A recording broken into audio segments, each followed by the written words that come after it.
మనలను ప్రేమించుచు తన రక్తం వలన మన పాపముల నుండి మనలను విడిపించిన వాడికి మహిమయు ప్రభావమును యుగయుగములు కలుగును గాక. ఆమేన్. దేవుని స్తోత్రం కలుగును గాక. హల్లెలూయా.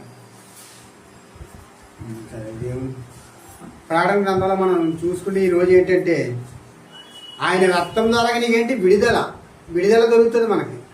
దేవుని డిఫరెన్స్ మీకు రాసుకున్నా వచ్చినాను ఇవన్నీ కింద ఎగిరిపోయిన గాలికి. ఆయన రక్తం ద్వారా ఏంటి మనకి విడుదల అంటే విడిపించుతాడు ఆయన. ఈ రోజు నువ్వు ఏ పాపాల్లో మనం పడిపోయామో, ఏ స్థితిలో మనం పడిపోయామో అన్ని విషయముల నుంచి దేవుడు ఏం చేస్తాడు, నిన్ను విడిపిస్తానంటున్నాడు. ఆయన రక్తం, ఆయన పవిత్రమైన రక్తం నీ పాపములన్నీ కూడా కడుగుతాడు ఆయన. మనం